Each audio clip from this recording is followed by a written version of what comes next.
Bien-aimés dans le Seigneur, nous vous saluons et remercions Dieu qui continue toujours de nous offrir ces moments de partage pour que nous puissions nous entretenir autour de sa parole. Et aujourd'hui, nous allons travailler sur les principes fondamentaux de la vie établie par Dieu. Et le sous-thème que nous allons développer, c'est que Dieu avertit toujours ses enfants pour les prévenir du danger ou de la chute d'une manière ou d'une autre. Dieu avertit toujours. Nous allons lire notre premier texte dans le livre de Job, chapitre 33, du 14 à 18 et du 29 à 30. Et après notre deuxième texte, nous allons lire ça dans Juge, chapitre 16, et le 15 à 21, mais nous allons seulement lire le verset 15. Lisons la parole de Dieu. Dieu parle cependant tantôt d'une manière, tantôt d'une autre, et l'on n'y prend point garde.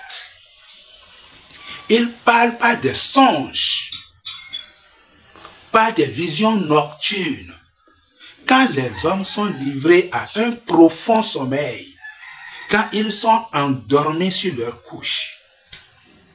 Alors il leur donne des avertissements et met le sceau à ses instructions, afin de détourner l'homme du mal et de le préserver de l'orgueil, afin de garantir son âme de la fosse et sa vie des coups du glaive. Le glaive, c'est un couteau à double tranchant, une petite épée.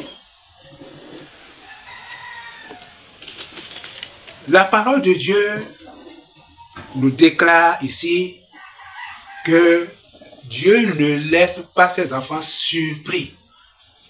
Pour être surpris, il nous prévient toujours, d'une manière ou d'une autre. Nous devons faire attention aux rêves que Dieu nous donne quand nous dormons. Il y a des rêves qui nous annoncent de bonnes choses pour l'avenir. Il y a des rêves qui nous annoncent des dangers.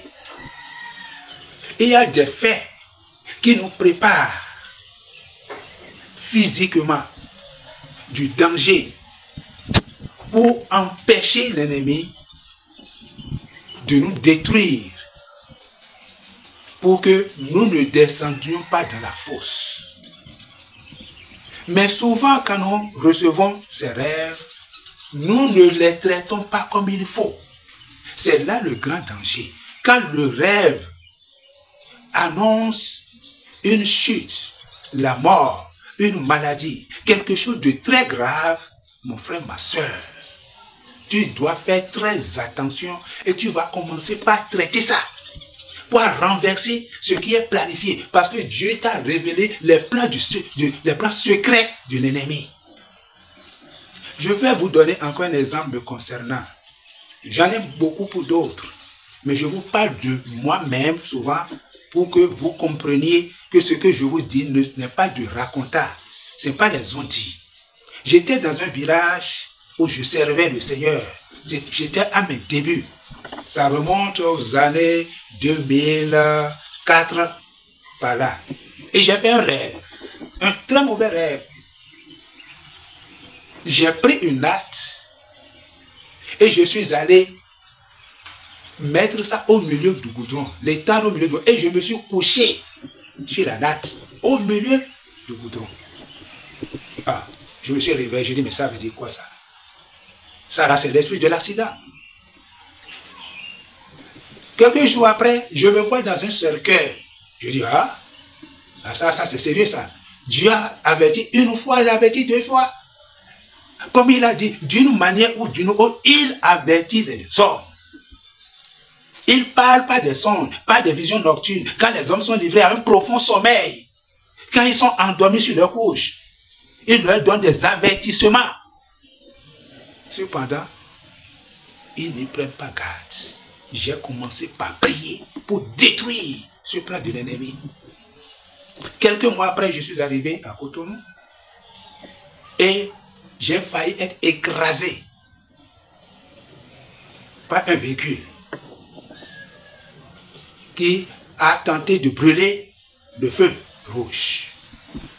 Tous ceux qui étaient au carrefour ont crié. J'ai échappé. Une autre fois, c'est un camion qui allait m'écraser.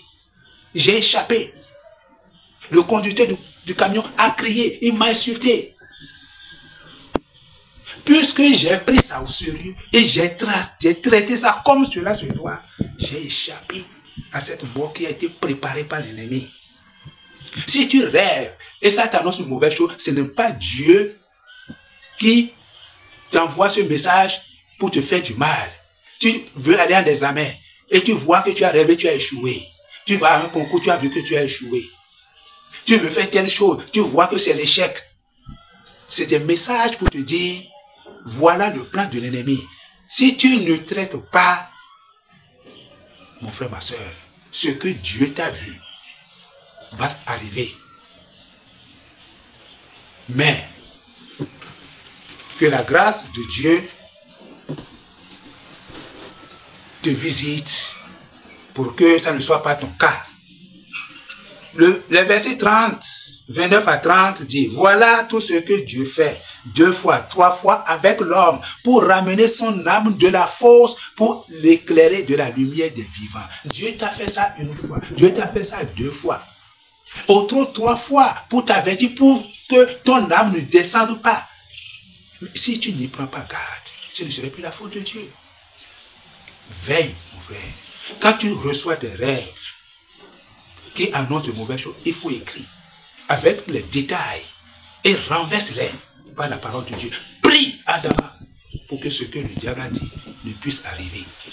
Si ça concerne ta chute, nous allons voir dans Juge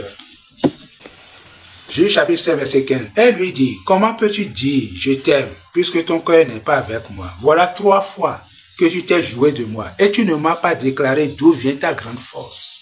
Voilà un homme à qui Dieu a confié une grande responsabilité pour être le juge, le responsable de son peuple pour le défendre. Il va vers une prostituée que les ennemis ont voulu utiliser pour détruire sa vie. Et la prostituée est en train de fouiller son cœur. 1 fois, elle a tenté, il ne lui a pas dit la vérité. 2 fois, 3 fois. Et il ne s'est pas réveillé. Et chaque fois quand elle lui dit, voilà les Philistins sont sur toi, il se réveille, il voit les gens, il lutte et il se débarrasse d'eux. 1 fois, 2 fois, 3 fois. C'est suffisant pour qu'ils comprennent que ce n'est pas un jeu. Parce que quand elle dit, les Philistins sont là et il se réveille, il voit effectivement les gens. Mais il n'a pas fait attention. Et la femme, avec ses intrigues, l'a chargé et il a été obligé de livrer le secret, ce qui l'a conduit à la mort par la suite. Fais attention. Les rêves que Dieu te permet de voir, c'est pour te préparer, pour que tu échappes au plan de l'ennemi. Prends ça au sérieux. Si c'est une bonne chose que ça t'annonce, écris et veille scrupuleusement sur chaque détail du rêve et prie pour que ce que tu as reçu puisse s'accomplir. Si tu négliges, l'ennemi ayant sur le plan de Dieu peut chercher à le renverser. Mais que le Saint-Esprit soit avec toi pour que cela ne t'arrive pas. Nous allons prier. Seigneur, nous voudrions te dire merci pour tes enfants que tu prépares, que tu avertis pour ne pas tomber dans les pieds de l'ennemi, pour ne pas négliger ce que tu leur révèles dans leurs rêves. Beaucoup néglige et ne renverse pas, et le malheur les surprend. Je prie au nom de Jésus-Christ que le Saint-Esprit vienne en aide à ceux qui ont reçu de ces rêves et qui ne les ont pas traités, afin qu'à partir de ce maintenant, de cet instant, où ils reçoivent cet enseignement, qu'ils se réveillent, qu'ils prient, qu'ils renversent ces choses, pour que ce que tu leur as dit ne puisse pas leur arriver.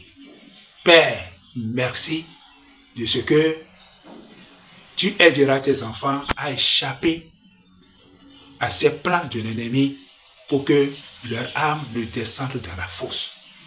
Reçois toute la gloire dès maintenant et à jamais, au nom de Jésus-Christ. Amen.